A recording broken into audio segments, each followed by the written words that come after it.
please call our January 4th, 2022 council meeting to order. All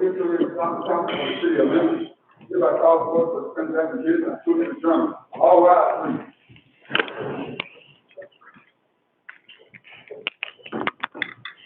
I would like to recognize our chaplain for the day, Reverend Arnold W. Joyner, retired pastor of Christian Methodist Episcopal Church, invited by myself.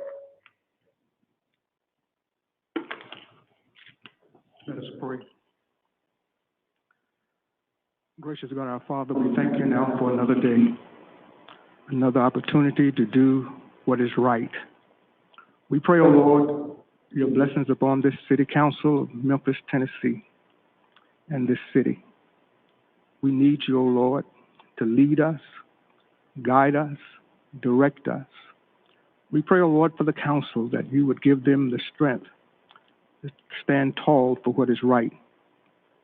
This we ask in Jesus' name. Amen. Amen. I pledge allegiance to the flag of the United States of America and to the republic for which it stands, one nation, under God, indivisible, with liberty and justice for all.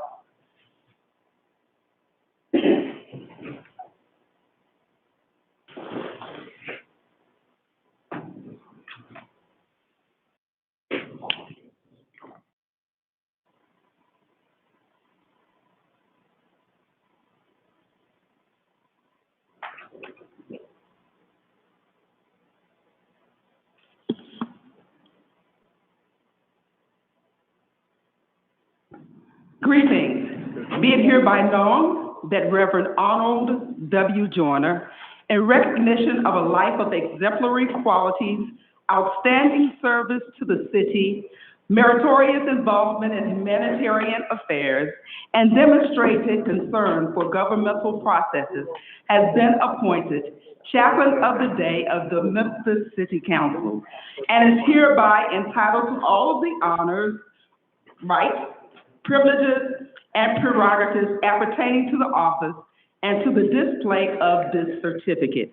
Given under this seal, the 4th day of January, 2022, signed by Chairperson of the Memphis City Council, Jamisa Swearingen. Thank you so much for joining us. We also have a token of appreciation for your service, and you have certainly blessed our heart, and we shall invite you once again. Thank you very kindly. Thank you. Vice Chair. Thank you, Madam Chairman. Madam Controller, will you call the roll, please? Thank you, Mr. Vice Chair. Councilmember Canali. Yes. Carlisle. Colbeck. Easter Thomas. Ford. Present. Johnson. Jones. Here. Logan. Present. Morgan. Here. Robinson. Smiley. Oh, I'm here. Warren. Present. Chairman Swearingen. Present. Madam Chairwoman, you have a quorum. Thank you very kindly. Today marks a momentous occasion for our beloved city as we meet for the first time and gathering of the new year. However, as I look around, I'm reminded that January 4th, 2022 represents more than a mere meeting date, just as our coming together this afternoon offers more than a mere opportunity to exchange ideas and to cast our carefully considered votes. Rather, this space and time ushers forward a chance to continue the progress forward in months and years past. As we again join as one, a single body comprising 13 members with a unified and unshakable dedication to this, our singular aim of improving the lives of every man, woman, and child within reach, regardless of zip code, census, tract, or economic standing. So as we gavel strikes and we move through our agendas, present and soon to come, let us utilize this honor venue and the work that will be achieved within these four walls to propel the city of Memphis onward and upward. leveraging our unique strengths, varied experiences, and common goals to ensure that the next 12 months will be transformative for the benefit of all. I'd like to share that we have 2 new staff members among us today. New Chief of Staff, Brian Barkas. He comes to us from the Division of Planning and Development with more than 34 years of experience in planning, zoning, and construction, including landmarks and neighborhood preservation. Please stand, Brian Barkas, so that the public can see you. Thank you very kindly.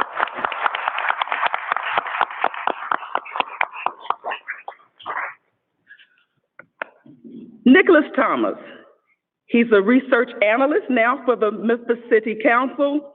He comes to us from the Division of Housing and Community Development and Youth Villages with 6 years of experience in creating public-private partnerships and leading data and research projects with the division. Please join me in congratulating our new staff persons as we move forward in serving the citizens of Memphis into the new year and on the Memphis City Council. Nicholas Thompson, would you please stand and be recognized?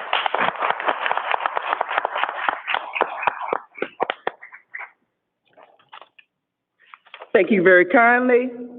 As you well know, if you would like to make a comment, you can get a card from our Sergeant of Arms, and you have to do so prior to us getting to that item on the agenda. Please turn your phones on vibrate or mute. And I see everyone, you're practicing social distancing. Thank you very kindly. Madam Comptroller, let's please start with the consent agenda item number 8, which is being held.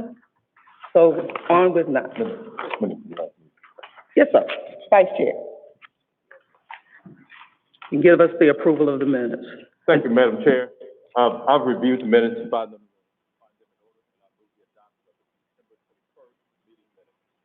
Thank you very kindly. Can we get someone a second? It's been moved by Chairman Jones, seconded by Councilman Carlisle. Madam Comptroller, please call the roll for the item minutes. The screen is cleared. You may cast your votes.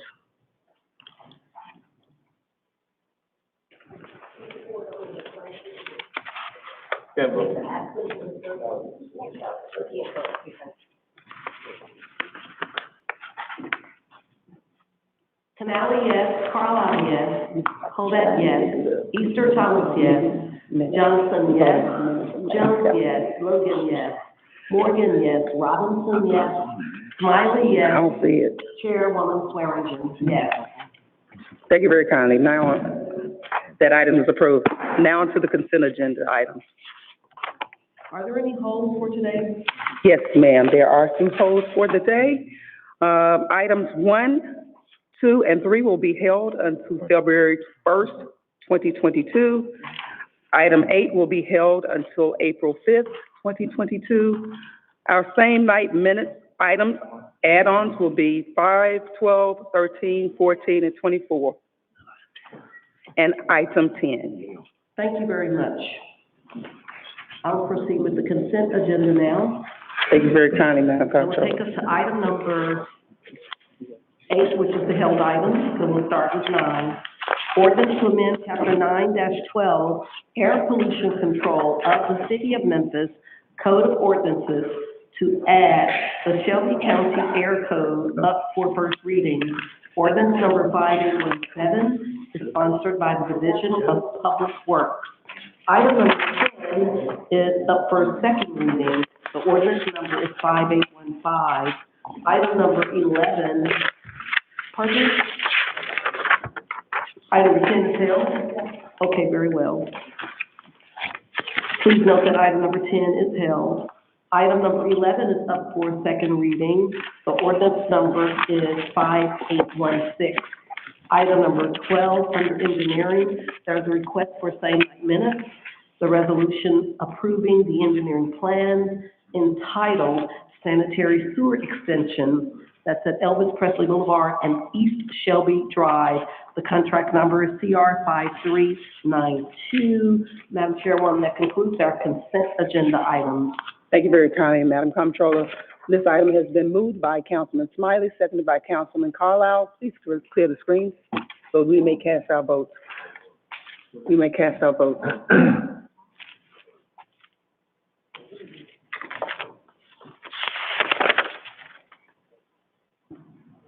Canali, yes. Carlisle, yes. Easter Thomas, yes. Colbert, yes. Johnson, yes. Jones, yes. Logan, yes. Morgan, yes. Robinson, yes. Smiley, yes. Warren, yes. Chairwoman Swearingen, yes. Thank you very kindly. That item passed. Madam Comptroller, please call the fiscal consent agenda.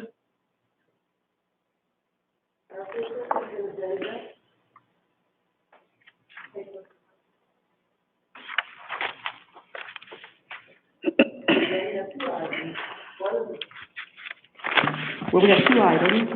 Item number 13 is a resolution accepting grant funds of $5,000 from Blue Cross Blue Shield of Tennessee Community Trust for water safety instruction.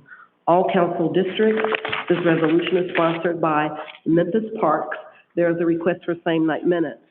Item number 14 is a resolution to accept in-kind donation in the equivalent of $5,300 of aquatics water safety supplies from LeBonner Children's Hospital. All council districts. This resolution is sponsored by Memphis Parks. There is a request for same-night minutes. Madam Chairwoman, that concludes our fiscal consent agenda items. Thank you very kindly. This item has been moved by Councilman Carlisle, seconded by Councilwoman Easter Thomas. Please clear the screen so we may cast our votes. You may cast your votes this time.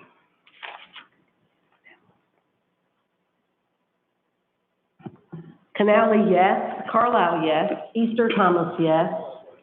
Colbert, yes. Johnson, yes. Jones, yes. Logan, yes.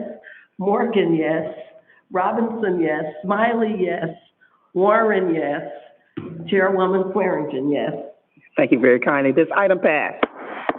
Madam Comptroller, please call the MLGW fiscal consent agenda. That would take us to item number 15, a resolution approving the execution of contract number 12325 between MLGW and the City of Germantown for the sale to Germantown, providing certain MLGW water infrastructure assets within the previously annexed areas by Germantown for a purchase price of $58,588.65. This was held from 12/21. Item number 16 is a resolution approving change number 3 to contract number 12035, environmental consulting and remediation service with BH&M Environmental Consultants Incorporated in the funded amount of $7,500,000. Item number 17 is a resolution awarding contract number 12217, Consultant Risk Management Audit to Willis Towers Watson Southeast, Inc., in the funded amount of $666,500. Item number 18 is a resolution awarding contract number 12286, MLGW Utility Payment Centers to First Tech, Inc., in the funded amount of $310,000. And item number 19 is a resolution awarding a purchase order to Universal Scaffolding and Equipment, LLC, for control cable in the amount of $425,028. Madam Chairwoman, that concludes our MLGW fiscal consent items. Thank you very kindly. This item has been moved by Councilman Smiley, seconded by Councilman Carlisle. Please clear the screen so we may cast our votes. What happened? Oh, I'm sorry. Councilman Carlisle, you may be recognized. Thank you, Madam Chair. Colleagues, I just wanted to say, as you know, I've held item 15 a couple of times and wanted to read into the record a letter sent from Mayor Palazzolo to Chairwoman Swearingen in the sense that we are selling assets of the City of Memphis, of MLGW, to another municipality. And after our discussion regarding the 1,500-foot setback with the county mayor, I appreciated that Mayor Palazzolo sent a letter acknowledging the fact that they do benefit from the city of Memphis, and that it says, on behalf of the residents of the city of Germantown and the members of the city's Board of Mayor and Aldermen, we humbly request consideration for the approval to convey and transfer water infrastructure assets located previously in the city of Germantown. It goes on. I'll have the letter entered into the record, but just wanted to say that I appreciate the mayor of Germantown acknowledging that this is a decision of the city council and asking respectfully to transfer those assets. And thank you, Madam Chair, for the opportunity. Thank you so much for sharing that with us, Councilman Carlisle. This item has been moved by Councilman Smiley, seconded by Councilman Carlisle. Will you please clear the screen so we may cast our votes?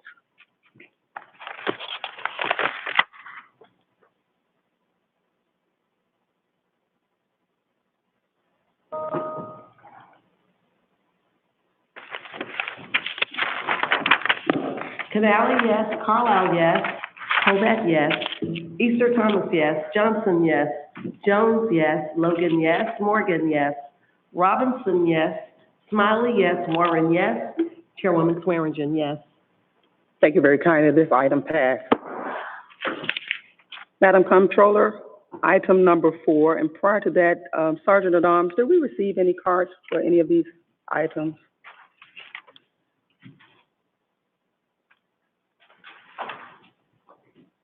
Item 4. Thank you. For agenda item 4. Item number 4. One moment, please. Okay, please. I would like to yield to Attorney Wade. We had a no pub for this meeting, and to ensure that we're fair to everyone, could you please address, we do have 2 cards for item number 4. You have my mic on? We had a preliminary meeting about today with the increase in COVID cases in this building and elsewhere. And I think we announced prior to the meeting that we would not allow debate on any item today. And it's unclear to me whether that may have chilled people coming down to participate who may want to discuss this item and any other item. So I think we agreed that what we would do is if there was a desire for people to speak on an item today, that we would move the item to the next meeting and take the names of those people and guarantee them the right to participate, because we do have limited audience today. So to be fair to everyone, I think that's the protocol that we desire to implement. Of course, that is dependent upon this body agreeing to that process, but that's what I would suggest that we do. Attorney, are you speaking of all of the items under planning and zoning, or just the 2 where we have individuals who desire to speak? Only those items where people desire to speak. Thank you. The other items, I think all of those planning and zoning items were approved by Land Use Control Board, and there was no public hearing required. So the only way we would have known that there would have been speakers today is if they appeared and gave cards to us. So that's kind of the limbo we were in. Typically, if you don't have a presence at Land Use Control Board, then you don't have the right to speak on any zoning item. Okay, thank you very kindly. Colleagues, we do have 2 individuals who desire to speak regarding item number 4. Without any objections, I would like for us to hold that item until our next council meeting, January the 18th, to allow them as well as others to speak towards this item. Thank you very kindly. Von Dewa, and I can't read this. Is it Pulliam? Please, I apologize. Thank you for coming today. But this was a no-pub meeting, and we certainly want you to be heard as well as others. So if you please would come to our next meeting on January 18th, we will be willing to hear you out as well as others. Thank you so much, and we will see you next meeting, January the 18th at 3:30. Item number 5, Madam Comptroller. Thank you. Item number 5 is a resolution approving a special use permit at the subject property located at 2961 Winchester Road. This resolution is sponsored by the Division of Planning and Development. Case number is SUP 21-31. Councilwoman Johnson? Chair, this item was heard in committee and it received a favorable recommendation, and I so move. Can we get a second, please? Thank you. This item has been moved by Councilwoman Johnson, seconded by Councilman Canale. I see no items and no speakers in the queue. Madam Comptroller, please clear the screen for our voting. Let's please cast our votes.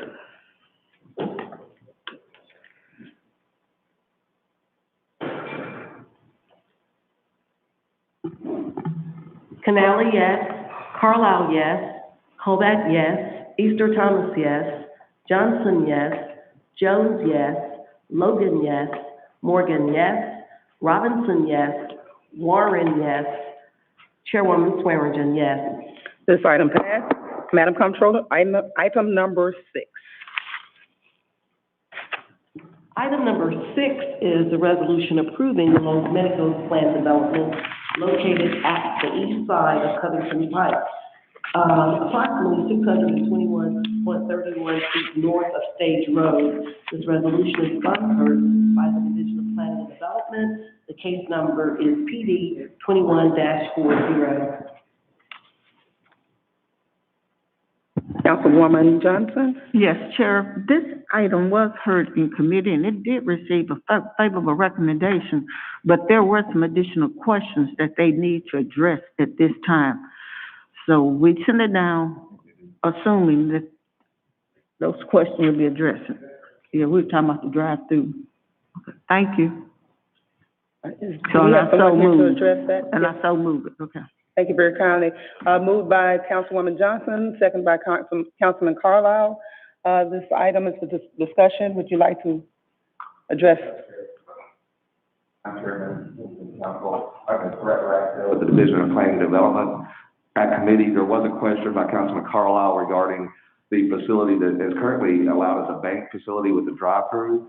And the question was, what we're changing that to is to also allow it to be a medical office facility or any general office. And the question was whether or not that would also allow any future drive-through services that were in that zoning district. And so we have worked with Councilman Carlisle and the applicant and would offer a friendly amendment to the outline plan conditions. And that would be item number 1, uses permitted. Under that, item A, right now it currently reads, Area A, any use permitted by right in the office general district. So we would like to add to that at the end, drive-through services shall be limited to medical office and pharmacy uses. So we'd like to add that as a friendly amendment. Yeah. Yes, so Madam Chair, I would so move. And also, I just want to say that also credit due to Councilman Logan as well for working on that case issue. But yes, Madam Chair, we would move that as a friendly amendment and ask to move the previous question as amended. Thank you very kindly. Don't see anyone else in the queue. This has been moved by Councilwoman Johnson, second by Councilman Carlisle. We will vote with this as amended. Item number 5 as amended. The screens have been cleared. Please cast your votes. Okay, but you shouldn't have voted, then you vote. Right? I heard that one. Canale, yes. Carlisle, yes. Hobart, yes. Easter Thomas, yes. Johnson, yes. Jones, yes. Logan, yes. Morgan, yes. Robinson, yes. Warren, yes. Chairwoman Swearingen, yes. And that's the vote for item number 6. This item passed. Madam Comptroller, item number 6, please. Item number 7. Item number 7 is a resolution approving the Tyler Hill Plan Development at the subject property located on the east side of Old Covington Pike and at the terminus of Maiden Grass, Sunset Lake, and Water Dance. This resolution is sponsored by the Division of Planning and Development. The case number is PD 21-41. Thank you very kindly. That item has been moved by Councilwoman Johnson, seconded by Councilman Canale. Councilman Carlisle, are you in the queue? Thank you. Yes, ma'am. Thank you, Madam Chair. Colleagues, after hearing today's presentation and further discussion with the applicant, in front of you is an amendment on PD 2141 for two, and I'm sorry, bear with me.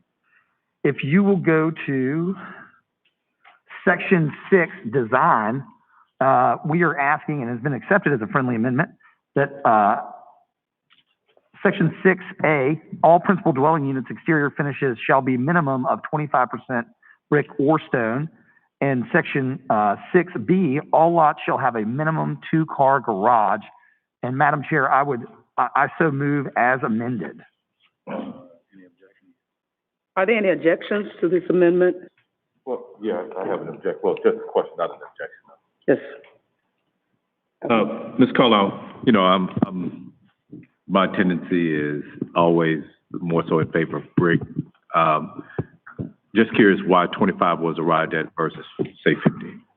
Very fair question. So I think it's always a give and take with developers, and you know, Mr. Backus has been working here, and I'm sure if he wants to give his professional opinion as well. For me, the 2-car garage was a significant compromise. You know, having that is an amenity, and I think especially we've had so many conversations about parking in driveways and in yards and what type of dwelling you're looking for. 25% brick to get the guarantee of a 2-car garage, I think was a fair give and take in absorbing the cost of brick. So I think if the marketplace dictates more brick, they will build more brick.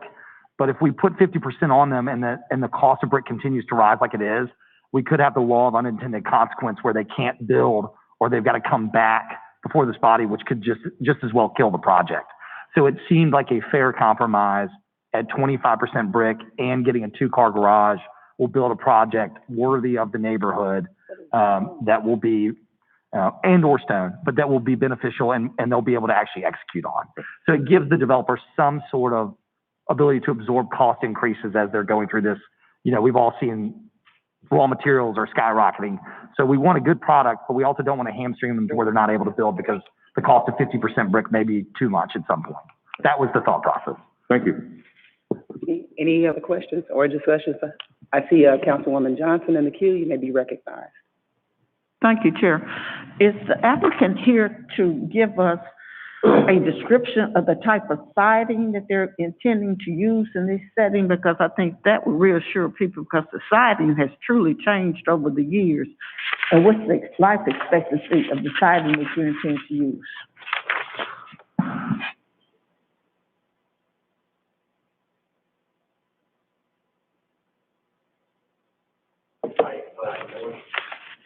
Get into the discussion of the asphalt they would be using on this.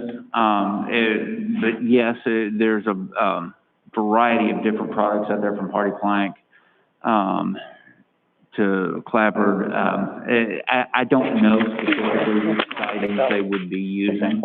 And to answer the previous question, the 25% number is a minimum. I think it'll probably likely be higher on most of them, but that leaves the options open for a variety of different styles of houses.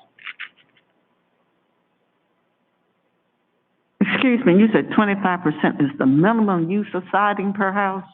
Minimum of the brick, the brick number that we were discussing earlier.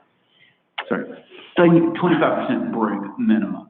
So it could be 50% brick, but it has to be at least 25%. So do you think the intention is to put siding on all the houses at 25%? I'm sorry, I couldn't hear your question. What do you think we'll actually see? Will we see more siding or more brick homes at 25% minimum?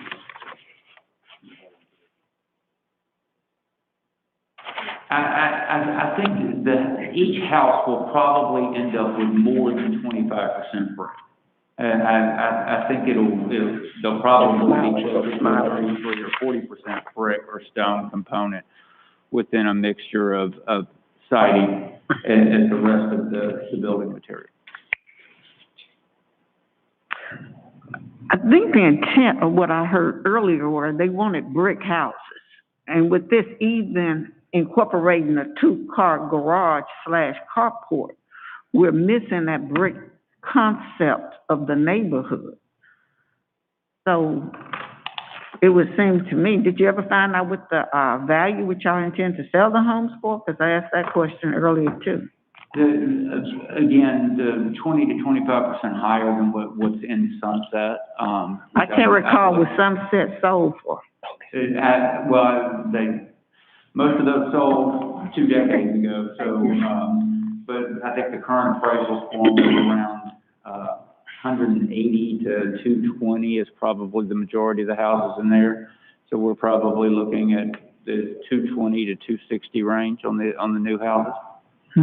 You can't guarantee more brick than 25%? That was the number they were comfortable with, to leave some flexibility based on where the market goes and, you know, what the customer wants in the houses out there. My concern is that I know we have a shortage of housing. Everybody is looking for housing, but at the same time, I would hate for you to go out and not be able to say what type of siding you're gonna put on the house and build it as inexpensively as possible. And then the individuals have a neighborhood they're gonna have to try to rebuild or do major repairs in the next 10 years. Because if you don't put the right siding, you're gonna have a problem. So I would prayerfully think that a lot of consideration will be given to put more brick and less siding, because that is the desire of the residents from that particular neighborhood that I've heard from so far. Okay. Thank you, Chair. Thank you very kindly. Councilwoman Logan? Thank you, Chair, and I appreciate my colleague, Johnson. We did speak with, I was on the public meeting with the neighborhood, and quality homes, it was important, then based on the houses that are there now and the applicant's desire to build the same types of homes. There are some homes that have a great deal of siding, but all of them have brick. And I wanted to make sure that the homes did have a combination of bricks. He also noted that they'll have stone and siding. I too would hope that they would use quality products, and if it's gonna be like the houses that are in the neighborhood behind, they have siding, and we were comfortable, and based on the comments from the neighbor that were on the public comment, everyone is excited about the project and have confidence in the applicant creating a nice development. We just wanted to make sure it was in writing that the homes would have brick and or stone, and a 2-car garage. The 2-car garage was a priority as well. So I'm happy with the compromise, and I appreciate your input as well. I yield back, Chair. Thank you very kindly. I don't see anyone else. I see Councilman Jones. Vice Chair Jones? Thank you, Madam Chair. Honestly, I'm not familiar with this area, but I just went into Google Maps and pulled it up. I really believe in trying to maintain continuity between subdivisions. And I'm looking at, I just typed in Sunset Lake, Cove, or Lane, and pulled up some of the pictures of the photos there. I see some, I would say, you know, I would see some of them, I see some here that are 100% brick. I see some at a minimum 50% brick, but it doesn't look like I see any here that would be of that 25% brick. With that being the case, I'm gonna move that we change that 25% to 50%. If it fails, I'm fine with it, but at least I'm trying to maintain just some continuity between what's already in that subdivision when we're talking about one that's gonna be directly adjacent to it. So Madam Chair, I so move. Thank you very kindly. Councilman Carlisle, would you accept his amendment to increase it to 50% rather than 20%? I think that, Madam Chair, I think that friendly amendment should be directed towards the applicant to see if they can, if they'll accept that as a friendly amendment. Hear from the applicant. You've heard the request for it to be 50% rather than 25% stone and brick. I hate to design from the floor. Can we compromise at 33%? And I apologize. Could you please give your name and address for the records? Oh, yes, ma'am, I'm sorry. David Bray, Bray Firm, 2950 Stage Plaza North in Bartlett. Thank you very kindly. May continue. Okay. Is there a compromise at 33 or 40%? Still trying to get the builders the most flexibility. I don't think there's any desire to build something that's not with a quality product, but if you in the building trades right now, there's a constant change in materials as we go through projects because it's difficult to get certain things at certain times, and it's almost impossible to predict what those difficulties will be. The earliest the first house would begin construction on this is probably late first quarter 2023, and we have no idea what the market's going to look like at that time. Councilman Jones. Well, yeah, Mr. Bray, I can, I'm definitely sympathetic of that. However, one of the things that I've tried to maintain on this council, I'm trying to look out for 50 years I may not be here. And I still want our communities to have buildings and materials that are sustainable over that period of time. Like I said, I'm not married to this. If it fails, that's fine. But I think that looking at the compatibility, and I see I don't see hardly any, and look, this is just a Google search, but I see most of them with 2-car garages anyway in 50% brick. And so the spirit of my making that amendment is just for it to be consistent with the neighbor, with the subdivision that's immediately adjacent to it. So I understand what you're saying, but again, the houses, if you look at the styles and the type of houses, those were built 2 decades ago, and the styles have changed. I mean, 2 decades ago, I had 0 subdivisions going that were the craftsman style, and I've got 2 under construction right now that are 100% craftsman. So styles change. My house is probably 70-75% brick. The house next to me is 100% stucco. And they're not incompatible with one another. It's just the markets change and what people build change. And I understand the council's desire to go with quality products.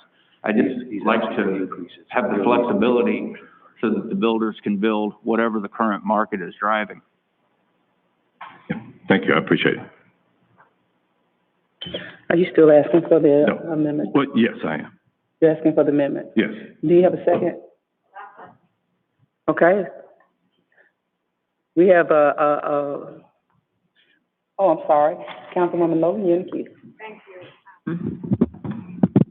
I was just, and this development is in my district, and it's very important for us to have a new development in the community. I do agree that we want quality. I'm all for quality. I was just at a neighborhood, a brand new, really nice, exclusive neighborhood in Arlington, and majority of those homes were siding. They did have brick. It's a really nice neighborhood, White Oaks or something out in Arlington.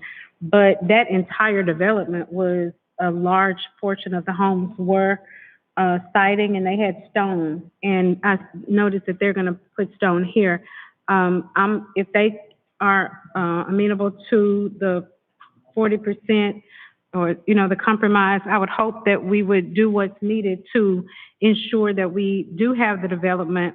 I think the things they put in were a good compromise. If they're willing to do the 33 or the 40%, I would hope so, that we would support it, because we do want development, but I don't want them to get started and then can't afford to finish, and we have an unfinished development. So please consider all of the information that you received today. I yield back to you.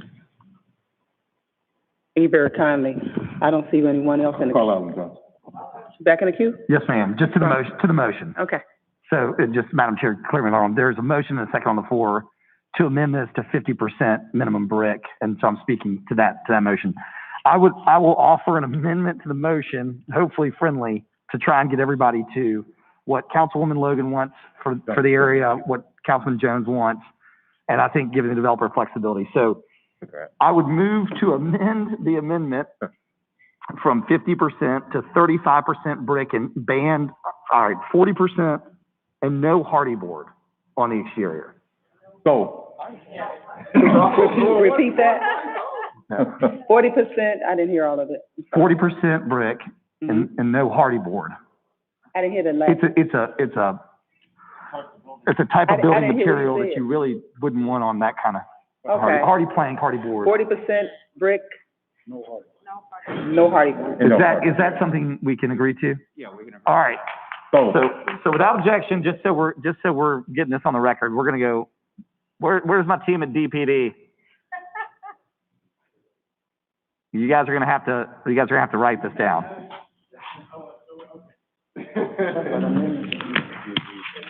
All right, so you're gonna go to item 6A, and the minimum percent is 40% brick or stone. And then you're gonna add, a section C, or you can move B to C and add B, but you're gonna add an additional line that, will not allow for hardy plank as the exterior material. Yeah, no hardy board. okay. All right, so I would. That's done without objection. So I'm coming out of the queue and I see Johnson in there. So I guess when we go, now we're back to the main motion as amended. And I see Councilwoman Johnson, Madam Chair. Thank you. Wait a second. Well, it's friendly, without any objection. No, I said, wait a second. Oh, God. Okay, so we have we're back to the main motion, and you have revised your amendment. Councilwoman Johnson, you're in the queue. Thank you, Chair. This brings me back to my original question when I asked about the quality of siding that would be used. So that we need to have a strong recommendation from Office of Planning and Zoning about a type of material that's stronger than this hardy board that we have in concept. Some hardy board is good, from what I know, but we need it's like the concrete hardy board lasts a long time. So we actually need a type or a grade of hardy board that would be usable or last for a period of time. We don't want to ride by there in 10, 15 years and you see it peeling and coming off and holes into it because it degraded so quickly. Turn them on. Address one of the questions that we had, we want to just confirm. So there are different materials and building materials with siding. There is vinyl and aluminum. I think that there was that mention that we would like to restrict that vinyl and aluminum siding. There's also cementitious siding, hardy board. There are materials, but that's a product that we often use. It's just how it's used can be appropriate. So I think how we word that condition can be helpful to us. So I think that, the cementitious panels and siding can be used appropriately. It's just, they can also be used poorly and you can get poor quality. Yeah. So I'm not sure if, How about, Madam Chair, may I make a recommendation that we move this item to the heel of the meeting, let them work out some language on the siding, and then bring it back so the body can vote on it? Any objection? Okay. okay, thank you. Thank you. Madam Comptroller, if we may go to the regular agenda item.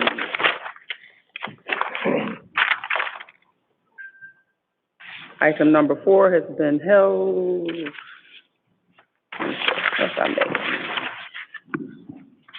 Item number 20, please. Item number 20, yes, Thank you. Madam Comptroller. There is a humming sound that's disrupting the hearing. Item number 20 on the regular agenda is Memphis City Beautiful Commission. The appointment is Erin Kathleen Midgley. Thank you very kindly, Councilwoman Michael Easter Thomas.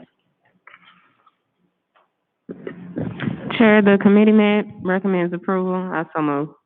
Thank you very kindly. This item has been moved by Councilwoman Easter Thomas, seconded by Vice Chair Jones. Please clear the screen so we may vote on item number 20. May we cast our votes?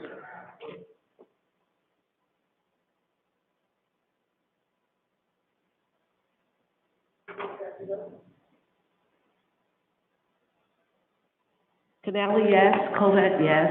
Easter Thomas, yes. Johnson, yes. Jones, yes. Logan, yes. Morgan, yes. Robinson, yes. Smiley, yes. Warren, yes. Chairwoman Swearingen, yes. And also Councilmember Carlisle, yes. Thank you very kindly. This item number 20 passed. Item number 21.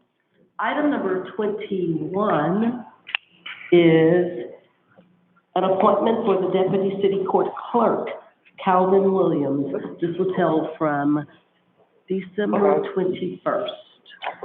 Councilwoman Michael and Easter Thomas. Chair, when this item was in committee, the committee recommended approval. However, it has been held from December 7th and December 21st. I will move this item electronically. Do we do this electronically? Oh, I didn't do it. I'm sorry. Thank you. Moved by Michael and Easter Thomas, seconded by Councilman Smiley. We don't have any cards for that, do we? We do have cards. Attorney Wade.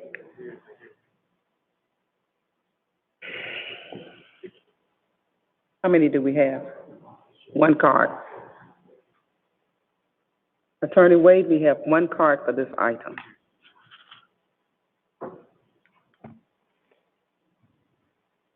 My mic on? Yes. Yes.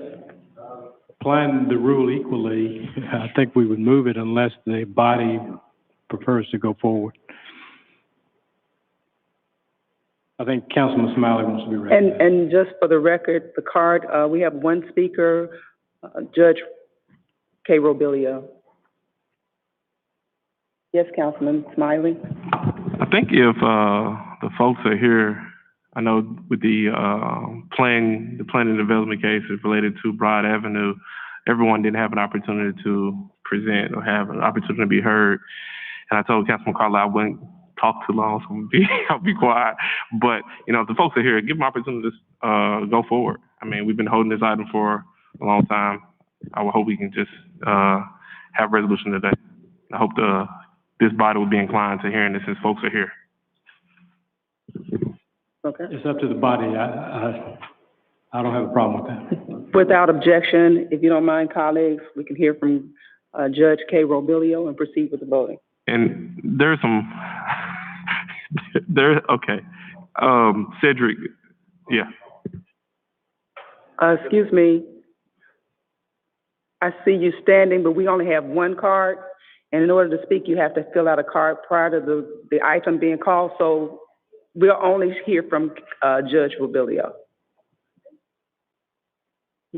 If you would please give your name and address for the record. Robilio, I'm Judge retired of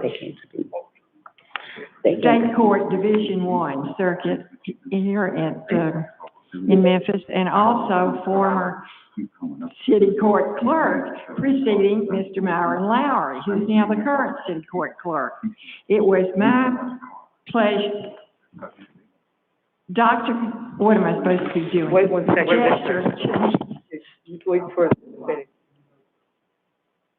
I'm sorry, I can't understand what you're saying. Judge, could you hold for 1 second? I don't think we're ready for you to start yet. All right, you want to be seated then? You can stay there. No, ma'am. No. Okay. Continue. Name and address, Kate Falling, Robilio, 177 North Highland, Memphis, Tennessee, 38111. Thank you. You may proceed. Thank you. I had the good fortune to meet Mr. Calvin Williams when I was first elected to the state court bench. I served in Division 5 next door to Judge Chandler for almost 24 years. And at the inception of my service, I was fortunate to have Calvin Williams as my clerk of court.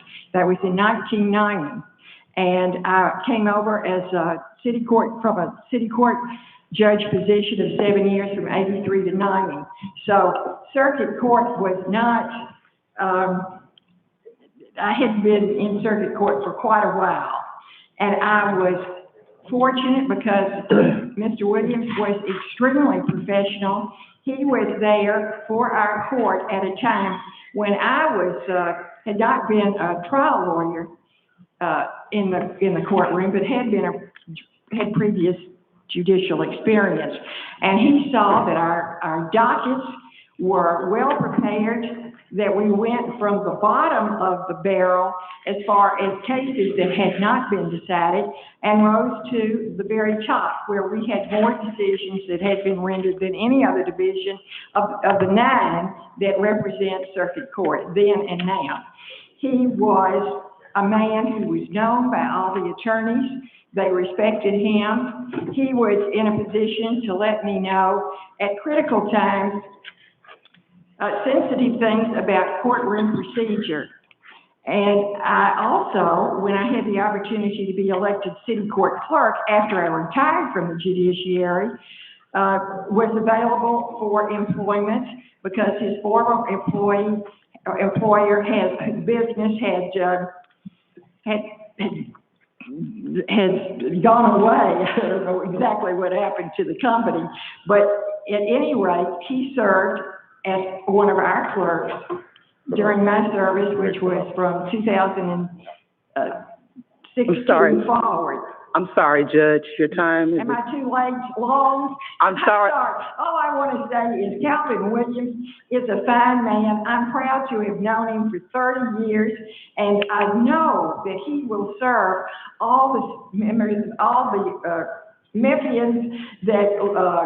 Thank you, Judge, but you're out of time. Thank you. I'm sorry I'm so verbose. Thank you very kindly.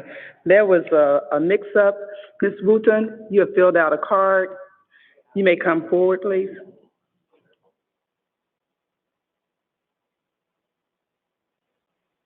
Please give your name and address for the record. Good evening. My name is Valerie L. Wooten. I reside at 5236 White Diamond Street, here in the city, 38109. I am a former city court chief in the city court clerk's office. I served from January 2020 until I retired August the 31st of that same year. I was the city court clerk for at least 17 years before then. I am here to speak against the appointment of Mr. Calvin Williams as the next city court clerk chief deputy.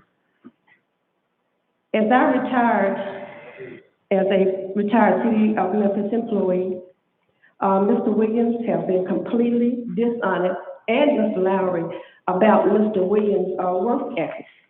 My objection today is based on my time working along beside Mr. Williams.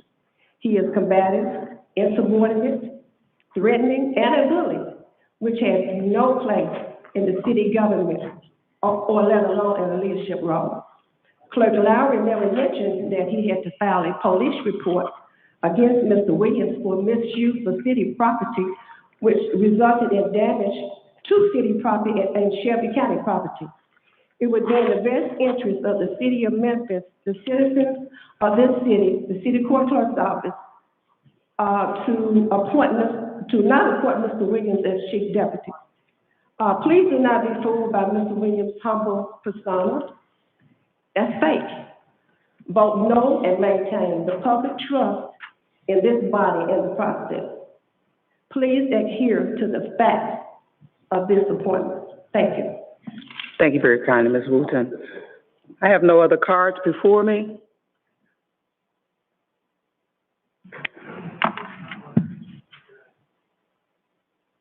I see some individuals in the queue. Councilman Warren. Thank you, Madam Chair. I would like to ask if I could ask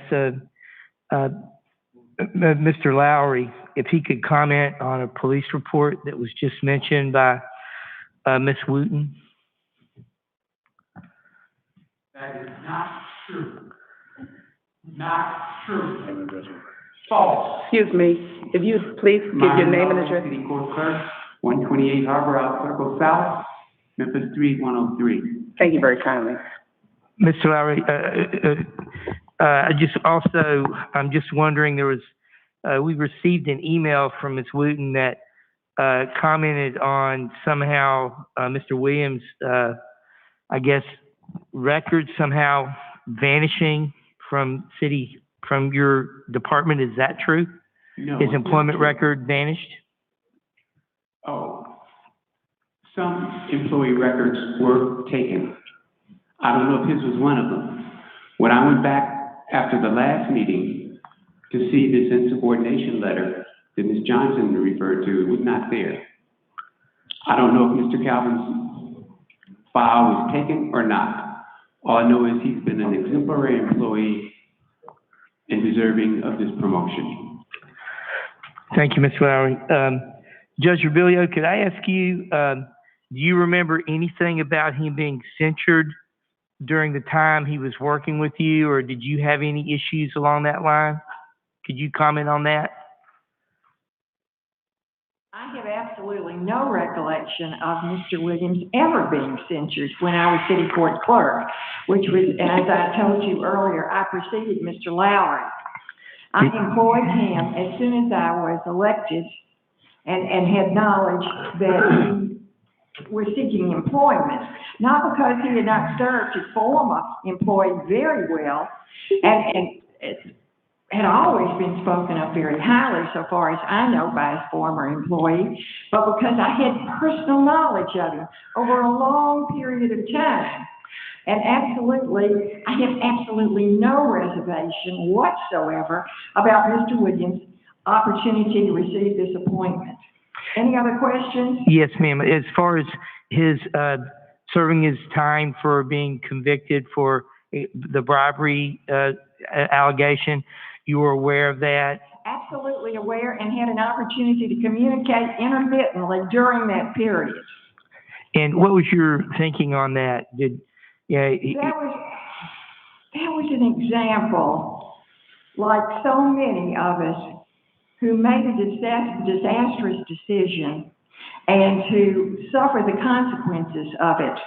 For a man or a woman not to have an opportunity to be hired because of penal servitude is wrong-headed, and we have a program here in our city that offers opportunities to those men and women. And I am very proud that during my service, I had the opportunity to give that opportunity to a man that I knew to be absolutely ready to serve, ready to go forward, ready to be the best man that he could possibly be and employee, and to honor us all. Thank you, Judge. I appreciate that. Thank you very kindly. Councilwoman Robinson, you may be recognized. Thank you, Madam Chair. I just have a couple of questions, and this is just a little confusing to me. So when we have appointed people in our courts, they bring them before us for approval. But do we have any personnel policies surrounding how we interact with people who have committed white-collar crime?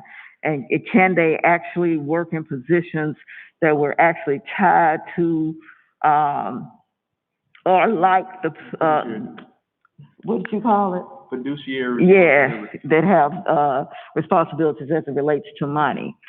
So can someone explain that to me, so that I don't know if our attorney needs to explain that, but I need to have some understanding of what the rules are, because I do know that when people have served their time, I truly believe that they have done what they were supposed to do.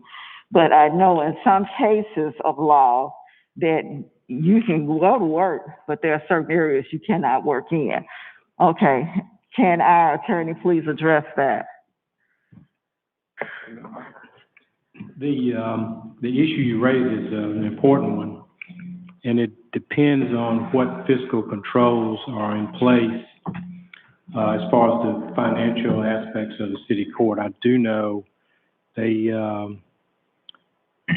they handle a significant amount of money that goes to the general fund in excess, I believe, the last time I checked, $10 million. So I think the issue that you've raised is one of what fiscal controls to protect the, and you know, it goes to the character of the person you're hiring, whether or not you believe they have the integrity and the fiscal controls would prevent any misappropriation of city funds. I mean, I think that's a legitimate question. And then probably one that the clerk should answer for you. okay, I need that question answered, but I also need to know, has this been reviewed by the HR department, and is he eligible for this position based on our internal policies? I really can't answer that question. That would have to come from Chief Smith. Okay. Well, we need those questions answered. Thank you very kindly. Councilwoman Robinson, any other questions? No. Councilwoman Johnson, you may be recognized. Mike. Can you? Thank you, Chair. My question is, are we going to allow the clerk to respond to some of the questions raised by Councilwoman Robinson, or what should I do at this point? He's at the podium. Councilwoman Robinson, would you like to call for someone to respond to your questions? Yes, we need Chief Smith as well as Myron Laurie to answer those questions, please. We've been audited since I've been there. There've been no problems. Mr. Williams is currently a supervisor in charge of our finance department. No problems. You asked about a city policy. His nomination was brought forward by the mayor, approved by HR and the clerk. Staff, Thank if you. you would, Thank you so staff, much.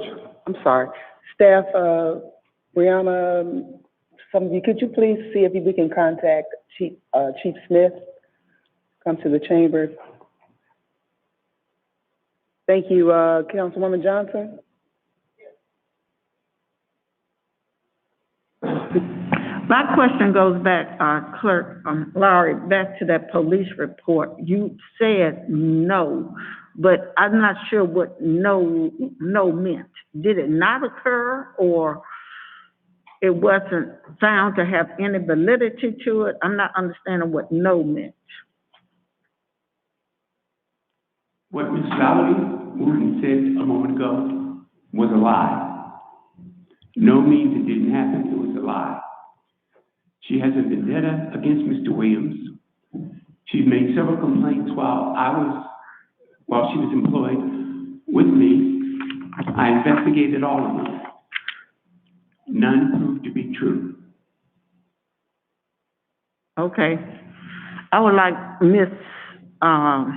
Wooten to come back, if she would, to address that, so we can get a feel here. Huh? He's not here, is he?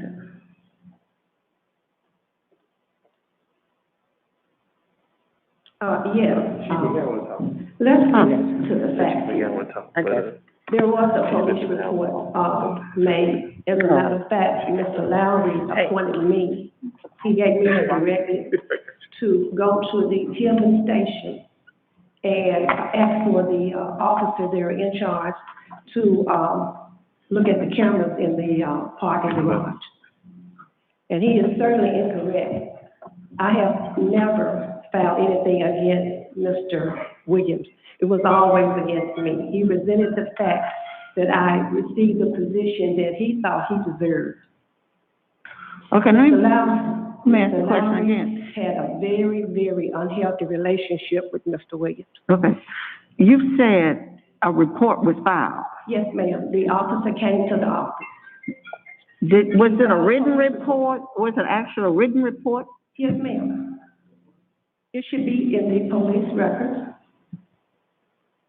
There was a actual police. That should be easy to prove. We're just trying, okay.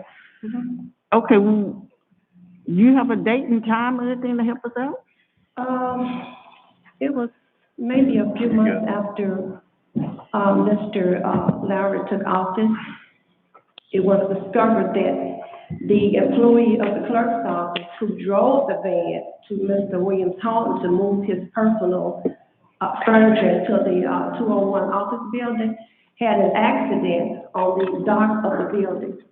And the cameras showed that Mr. Steve's picture was on the camera.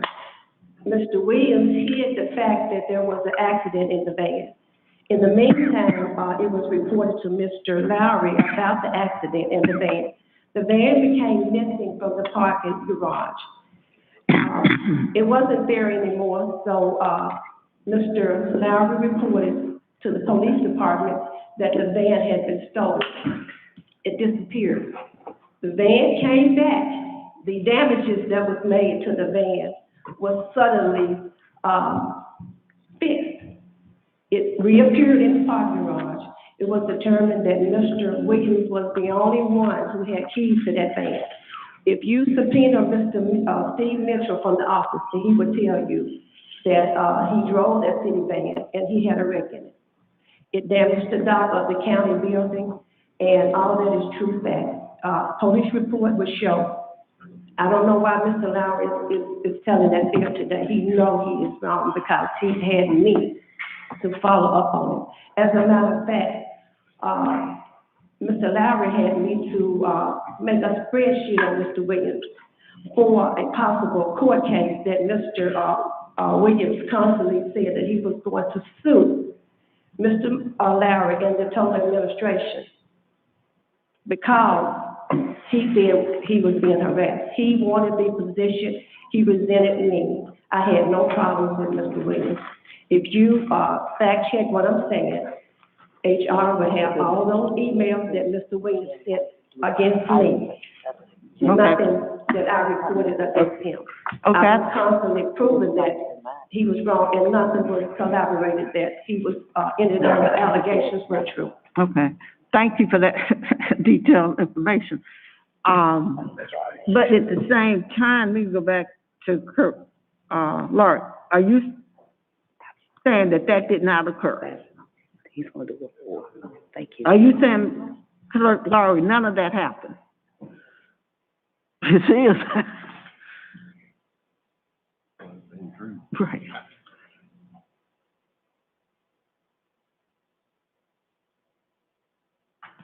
With every truth, there's a little bit of lie. Okay, you just said earlier it was no report given. That's what you said. That's what I said. Right, so. Yes, correct. So are you still saying there was no report in reference? Councilwoman, what else do I need to say? I'm serious. No, wait a minute. Seriously? I said no. I said no 3 times. Okay, I'm saying fine, no so. again. And you know what? Ms. Wooten would have bought that report with her if there were one. And that does make sense. I agree with you on that. Well, she would have bought it with her if there were one. She did complain about Mr. Williams several times. She said he cursed her out coming out of the parking lot. We investigated. We took the camera video. I spent 3 hours looking at that video. It did not happen. Okay. All right. Thank you. Thank you. We're waiting on Chief Davis. No, ma'am. Okay. Chief McGowan's here. McGowan wants to We have speak. Chief McGowan Okay. here in the absence of Chief Smith. Oh, okay. Chief McGowan, if you would please, we know who you are, but if you would state your name and address for the record. Doug McGowan, Chief Operating Officer, City of Memphis, 791 North Graham, 38122. Chief Smith cannot be here with you today. She's out of the office, but I will make the report and have confirmed with her that the appointment is not precluded by anything in Mr. Williams' background. He has satisfactorily met all of the HR requirements for employment in this role. There is nothing prohibiting him from taking this role. Thank you very kindly. Did that conclude? Thank you, Chair. Yes. Did he answer your question, Councilwoman Robinson? I did get a message from Chief Smith, and she has stated that Mr. Williams met our background guidelines. She just wrote that message to us. Councilman Carlisle, you're in the queue. You may be recognized. Thank you, Madam Chair. Oh, boy. this has been something. I know it's a very serious subject matter, but this has been, I don't think I ever anticipated something like this with an appointment. I will concede the fact that Clerk Lowry is elected by the people. It's his prerogative to send an appointment to this body. The mayor obviously stated that, the mayor felt like because it was the clerk's prerogative that he would pass that along as part of his duty. I don't think he gave an endorsement one way or the other, and that's really neither here nor there. Again, I'll just concede the fact that Clerk Lowry was elected by the people and it's his prerogative to appoint it. However, we own the vote for when we affirm somebody. We're responsible at that point.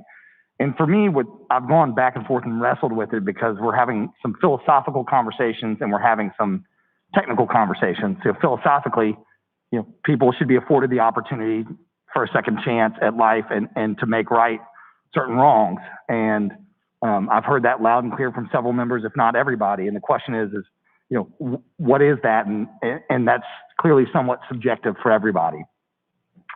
On the mechanical side, you have a public trust issue, which is you've got somebody that was convicted of a crime that was basically defrauding the public trust when you have a government bribery case. And, the question is that public trust breached by putting somebody in a position where they're handling tens of millions or dollars of city money, and are the proper controls in place to do so? And I don't know that that's really been asked and answered. I hear both sides of how, Mr. Williams may or may not behave. I don't really put a lot of weight into that because it sounds like a he said, she said, and while there's corroborating stories, it's corroboration on both sides. People saying that he does behave like that and people that say he doesn't behave like that. So I don't know that I would put a lot of weight into what I would call the internal gossip of the office. Again, and I know he's not an attorney, and I see Judge Rebelio out there, but Councilman Smiley said something very early on in our time here about being an attorney, and his comment, and JB, correct me if I'm wrong here, I don't want to murder it, but basically with something to the effect of, if there's ever a hint of impropriety or the perception of impropriety, there's an issue at hand. And I'm concerned that all of the impropriety around this that may be real or not, the perception that the public is going to see is that something underhanded and dangerous is happening here. And that, for me, when we're discrediting the potential public trust, we may have a problem. And that's where I'm continually coming back to. I will also say that I did receive a note from the chief legal officer that there was a police report filed in January of 2020 where Mr. Williams was the complainant and there was a missing van, and that at some point the van was declared found. So I'll clear that up real quick. And we can dispute the city's chief legal officer, but that's fact. So now I don't have the document in front of me. I'm just saying that according to the city's chief legal officer, that exists, like that occurred. Whether that has any bearing on what you decide to do, I don't really care. To be frankly honest, it kind of goes back to the he said, she said thing. For me, this all comes back to public trust in our vote. And I've struggled back and forth with this issue. And for me, I think that the majority of my constituents, while believers in giving somebody a second opportunity, voting to appoint somebody under these circumstances is going to be very difficult for me. So each of you do what your conscience tells you to do, but you're going to own the vote. There's no explaining your way out of it. It's either yes or no, and whatever you do, you're going to have to own that vote to your constituents. So, Madam Chair, thank you for the opportunity, and I yield the floor. Councilman Carlisle, I'm not sure when I made those statements. Councilman Smiley. Councilman Warren, you're to be recognized. Thank you, Madam Chair. I'd like to ask, if I could, Mr. Lowry, if he could comment possibly on what was going on with the van and what you know about this van issue, or Mr. Williams, both of you, if you could speak to that. Please, thank you. My name is Calvin Williams. Address is 8577 Meadow Green Drive, Cordova, Tennessee, 38016. Let me be clear. I've never driven the van. I've never gotten in the van. I've never had keys to the van. The van was always in the parking garage. One day, the clerk went out to, pick up something, and the van was missing. I'm the one who actually filed a report because it was missing. We didn't know where it was. Come to find out, the van was out at the maintenance department for months. It is a old van, probably 20 years old. We didn't know where it was.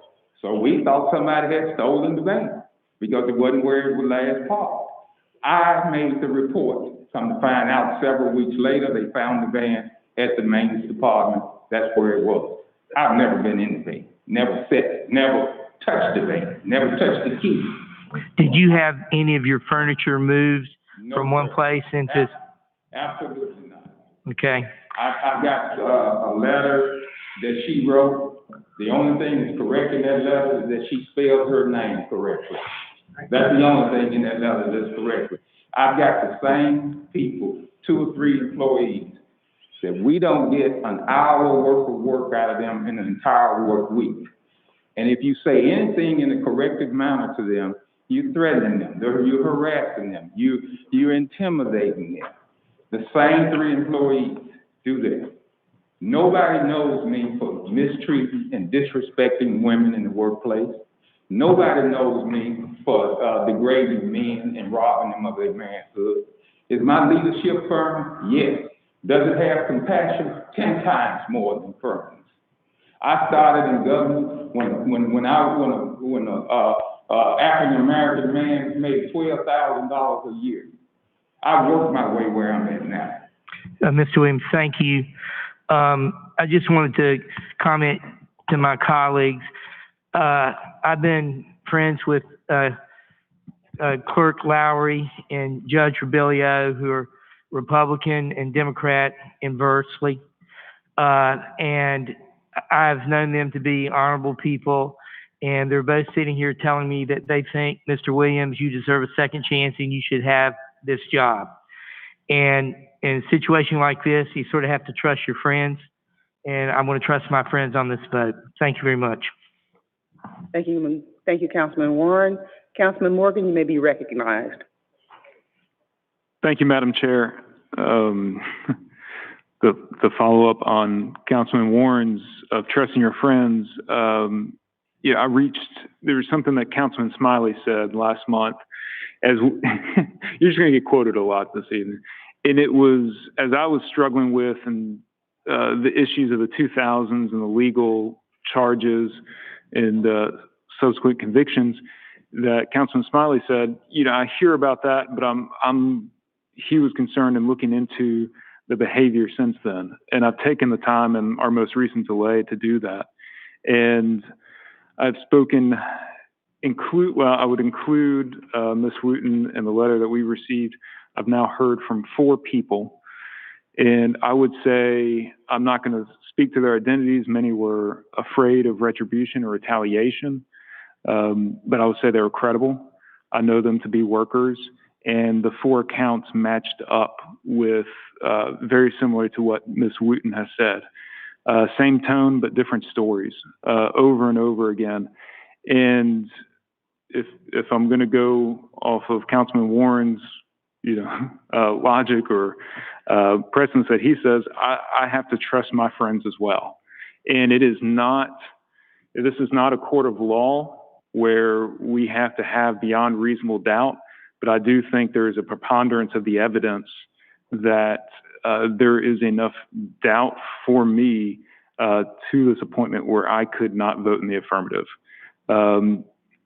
Even setting aside everything that we've talked about with second chances and the convictions going back.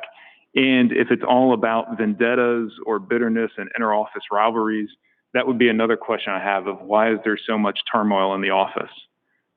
Why has there been such a need for bitterness or rivalry or stories back and forth? Whatever is going on there is something that is deep-seated and concerning, and I cannot vote in favor of this appointment today. Thank you, Madam Chair. Thank you very kindly, Councilman Morgan. Councilman Vice Chair Jones, you may be recognized. Thank you, Madam Chair. My vote is going to boil down to whether we give people a second chance or we don't. We can't say, well, it's appropriate for you to have this position, it's not appropriate for you to have that position. It's my understanding that Mr. Williams has been in that office for some time now, and if there was any type of impropriety, as Mr. Lowry has stated, his office is audited, and there would have been evidence of that impropriety before now. So I recall a conversation with a person who was recently released from jail. And, well, I say recently, at the time, he'd probably been out about 2 years, and this was probably about 2 years ago that I met him. And he said, you know, he's been out working a full-time job, and I think he may have been making $30,000, $40,000, well, $40,000, $50,000 a year. And one of the things that he said to me, he said, if I can sit in this prison and make pennies, I'm not going to get out there again and jeopardize what I'm doing now to go back and work somewhere for pennies. And so, Mr. Williams, you are asking for the vote and for the confidence of each one of us up here. And, you know, I don't know what we can do once this vote is cast, if you are confirmed for this position. But while I was out last week, I understand that there was some concern from the union members. And so I'm asking you now, if you receive my vote, I'm asking you, pleading with you to mend whatever relationships, whatever frayed relationships that may exist between you and the people in that office for my vote. Because I can't sit here and say that we give some people a chance. We don't. You're worthy of this position. You're not worthy of that position. So, like I said, I believe in second chances. And because of that second chance, and if there would have been any opportunity for impropriety, you've been in that office for how long? I've been there 5 years. You've been there, so. I've been in government, city, and county. No, yeah, I understand that part. I'm just talking about in the office where you work right now. You've been in there for 5 years. And I would just hope that, having been someplace before where you work for pennies, that you wouldn't jeopardize your livelihood again and put yourself in that same situation. Thank you, Madam Chair. Thank you very kindly. Councilman Covette, you may be recognized.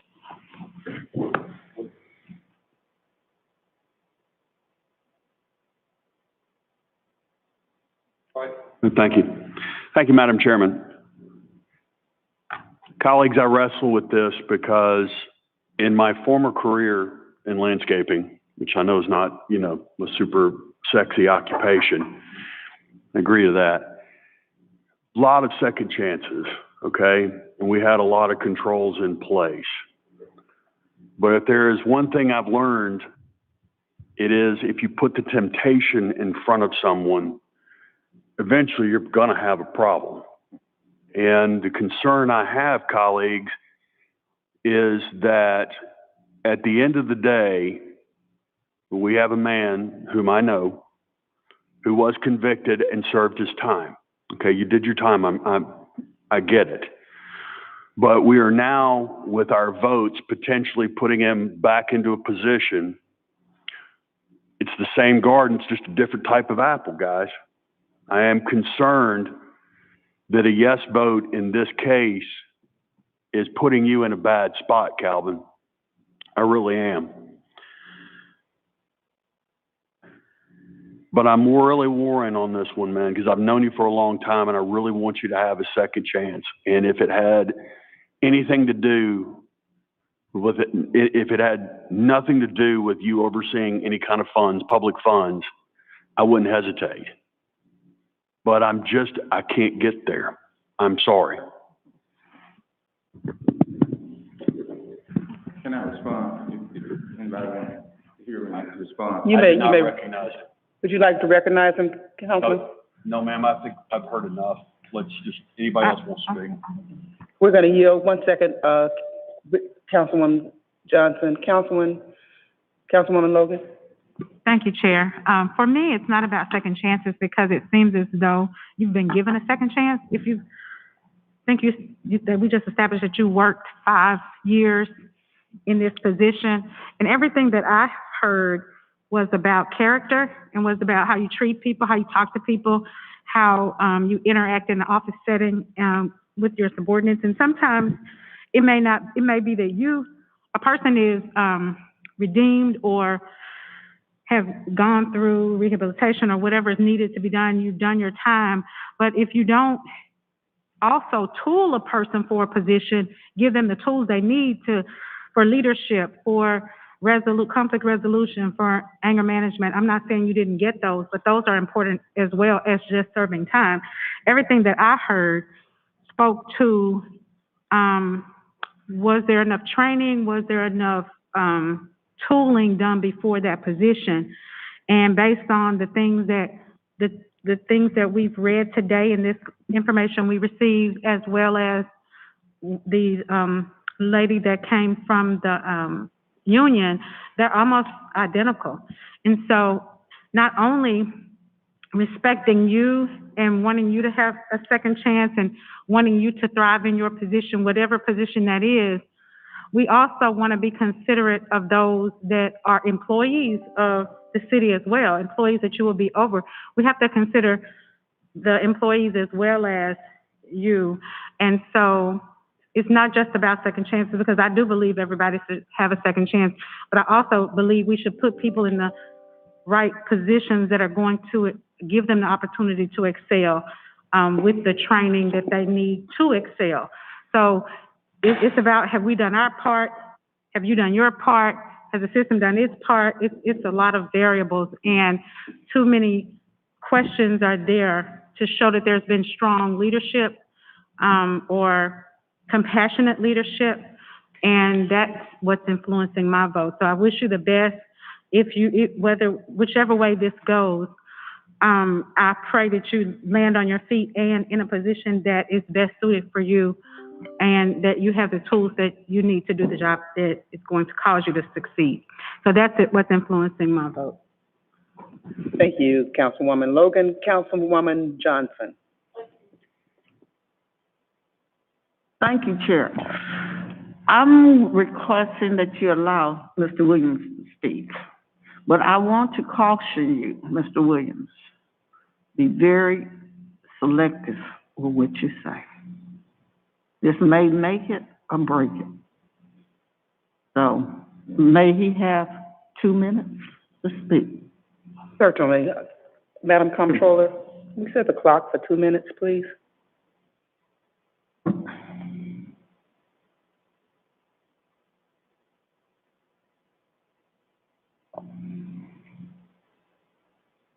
You have the floor. Okay, I was hoping that I could not do this.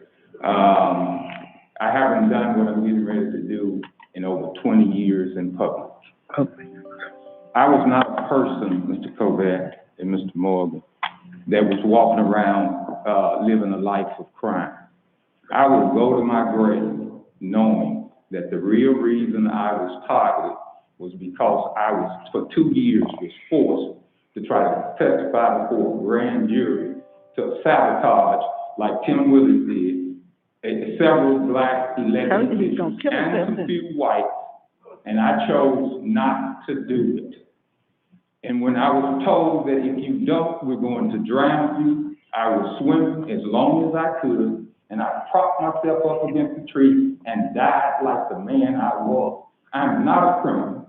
Yes, I was convicted. Yes, I made some indiscretions in that situation. I made some bad judgment calls. I did. I paid my price. I paid the penalty. I've done everything.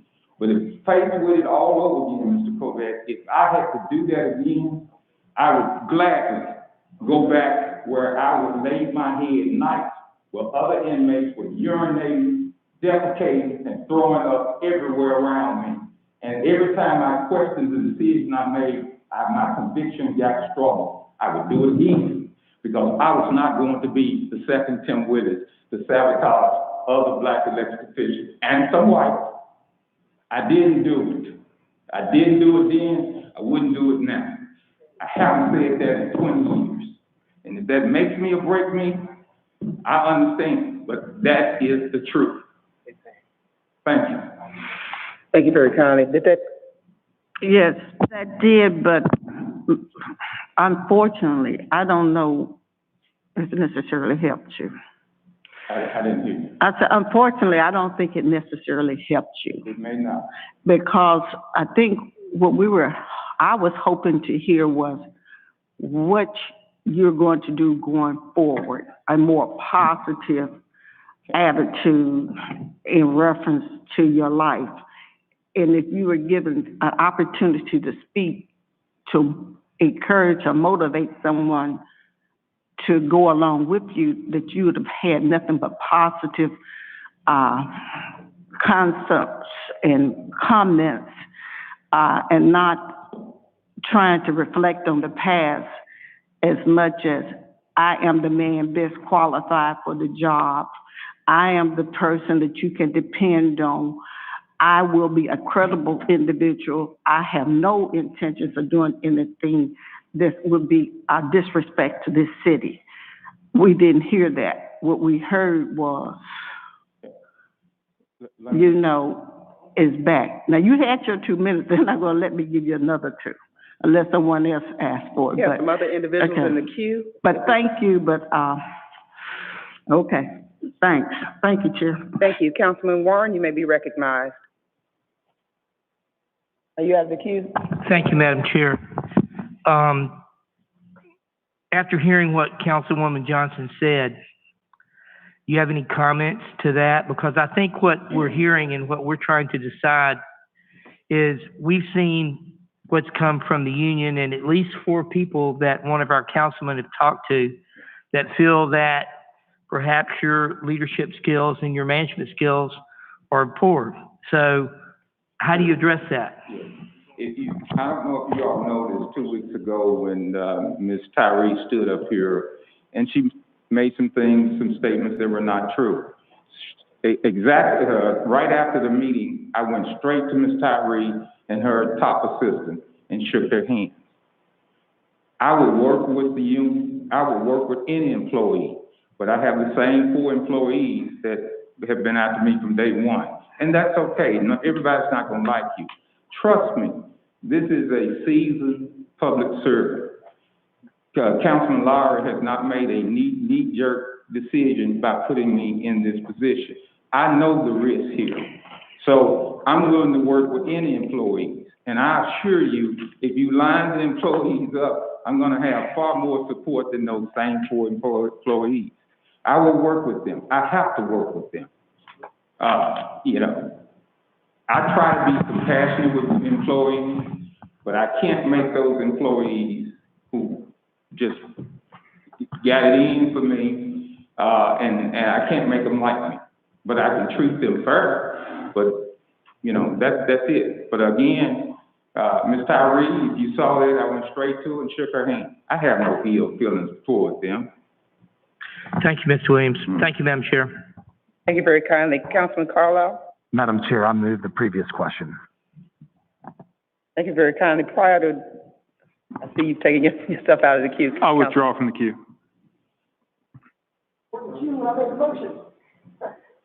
He was in the queue and you made the motion. Councilman Smiley, I think they called for the question. Would you like to go forward, or you have a final comment?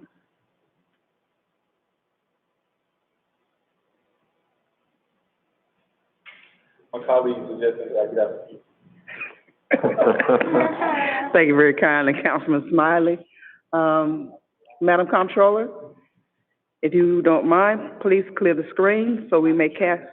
Would you please clarify the vote? A yes vote means what, a no vote means what? A yes vote is an affirmative for the appointment of Calvin Williams.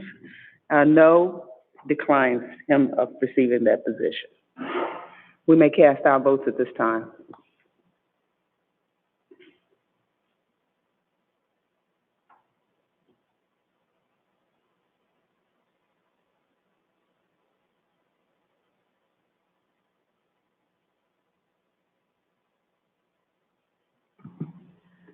Canali, no. Carlisle, no. Colette, no. Easter Thomas, no. Johnson, yes. Jones, yes. Logan, no. Morgan, no. Robinson, yes. Smiley, no. Warren, yes. This item fails. Item number 22. Item number 22 is an ordinance to amend Chapter 25-200,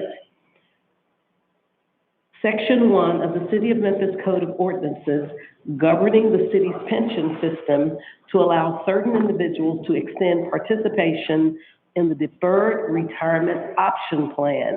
Up for third and final reading, ordinance number 5813 is sponsored by the administration.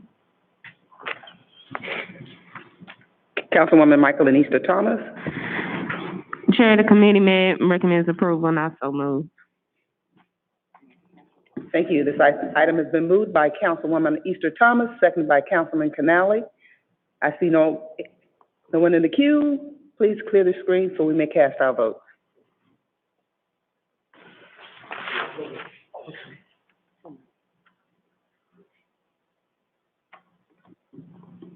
Canale, yes. Carlisle, yes. Covette, yes. Easter Thomas, yes. Johnson, yes. Jones, yes. Logan, yes. Morgan, yes. Robinson, yes. Warren, yes. Chairwoman Swearingen, yes. This item passed. Item number 23.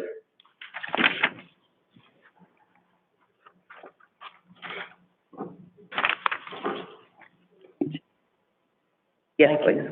Item number 23 is a resolution approving the lease amendment agreement between the Memphis and Shelby County Port Commission and Memphis Industrial Scrap Recycling LLC as approved by the Edgeport of Board on 08/18/2021, District 6, District 8.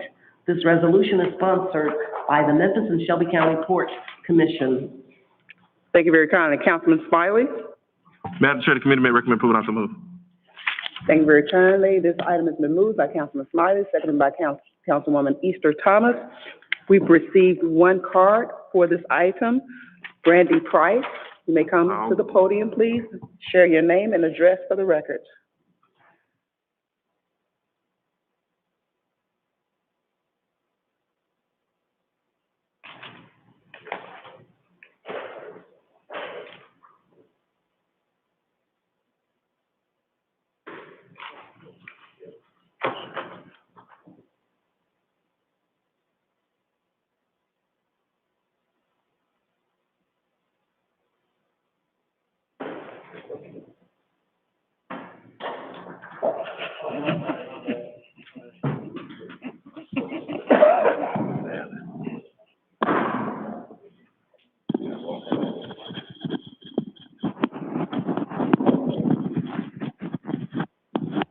Thank you.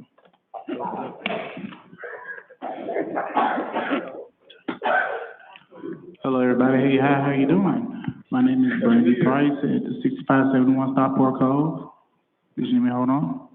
Okay, basically I'm here today to talk about accountability, how big corporations or big programs funded by corporations such as ED or TIF really face no accountability to the public at large. Y'all have these meetings where y'all can barely make anybody talk about anything else but what you decide or what you dictate to control your narrative. And just, we all know the truth. It's all about big corporate interests, those who fund your campaigns, those who fund this theater that y'all got going on, this political theater that y'all got going on. Y'all want to say it's Republican, black, white, Democrat, or whatever. It's really green. Greed. And, I just want to say this as a citizen of the city, I'm tired of it. I'm tired of y'all literally holding these programs where nobody can be accountable to. They're not accountable to anybody in the city. That's what this whole society is based on, a lack of accountability towards men or police officers or whatever. that, y'all bring people from out of state to, police our neighborhoods, but we can't hold them accountable. We can't hold you accountable. It seems like this whole thing is just a theater, y'all just in one big club, and the rest of the public not invited to join. So that's why I just came here to say, for one, shame on you.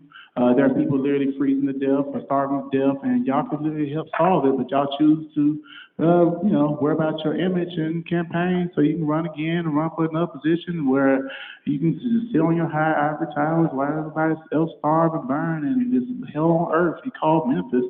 And that's all I have to say to y'all. I hope y'all looking towards your heart and like, just remember, in capitalism, in slavery. God bless you. And that's what it is. It's slavery. Y'all defending slavery. Thank you. God bless you. Thank you very kindly. I don't see anyone in the queue. Madam Comptroller, please clear the screen so we may cast our votes. Item number 23. We may cast our votes at this time.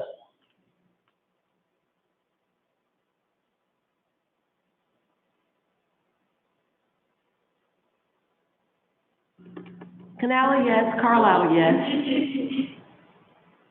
Colvette, yes. Easter Thomas, yes. Johnson, yes.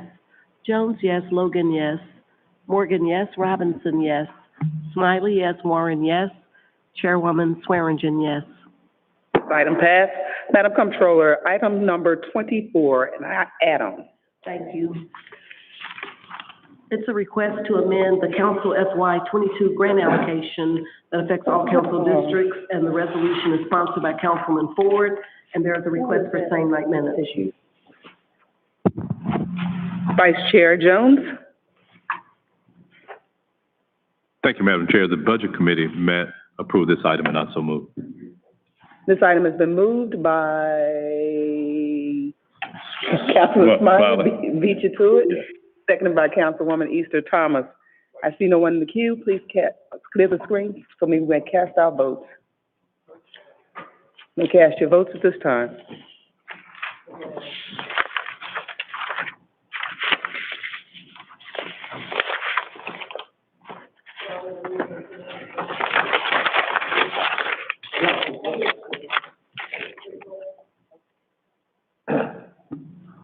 Canali, yes. Carlisle, yes. Easter, Colvette, yes.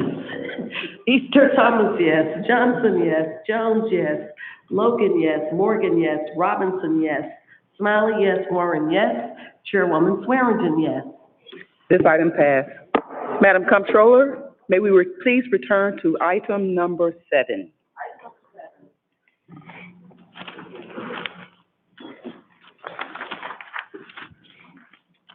Okay.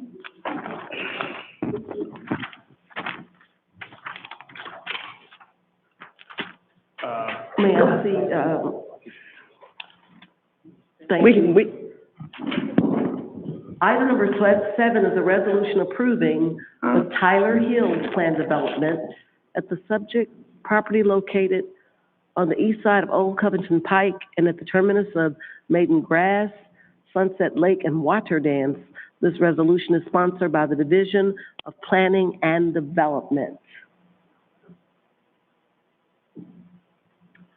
Okay, yeah, so after a meeting with the developer, we're doing an amendment to the previous amendment, where we're editing Part A of Section 6 from 20% to 40%, and then we're also going to add sub-item C, which is no vinyl siding will be allowed on the homes built in that neighborhood. And then also we'll add a Section D where DPD will review the residential construction permits for compliance to those design codes when they come before our office.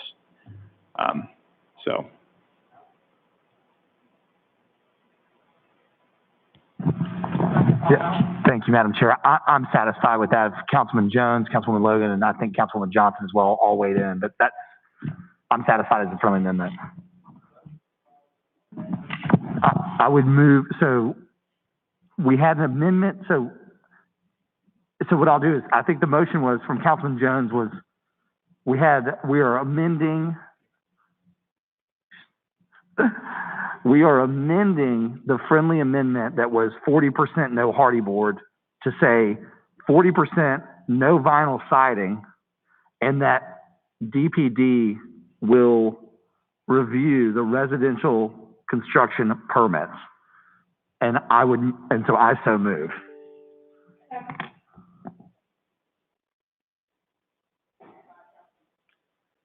Moved by Councilman Carlisle, second by Councilwoman Logan, to amend the friendly amendment. Councilwoman Johnson, would you like to be recognized prior to?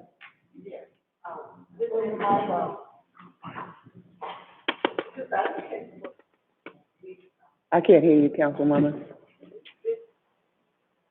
For the committee, and it did not receive a recommendation, but I so move it. It has been already moved by Councilman Carlisle. I thought that was the amendment. Councilwoman Logan, you may be recognized.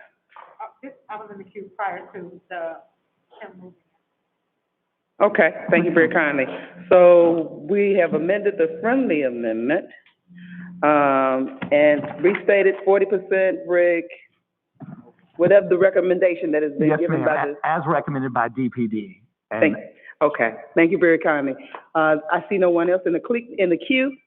Please clear the screen so we may cast our votes on item number 7 to amend the friendly amendment by the recommendation DPD.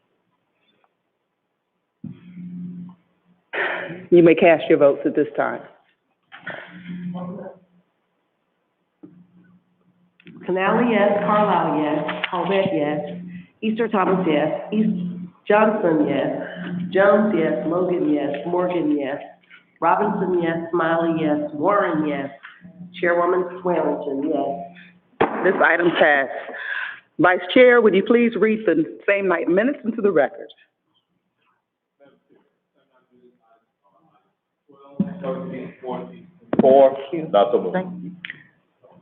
Thank you very kindly. Please cast your screen so we may vote on the same night minutes. Moved by Jones, Vice Chair Jones, and second by Robinson. Wait. Yes, ma'am.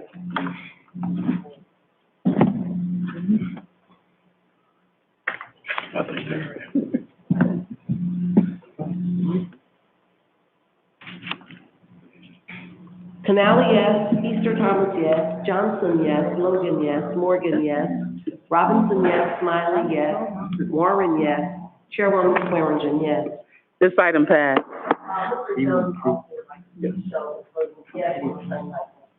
Yes, for Vice Chair Jones on same night minutes. Wow, thank you. Well, ladies and gentlemen, this brings us to the end of the first meeting of 2022. I will entertain a motion to adjourn. Adjourn. That's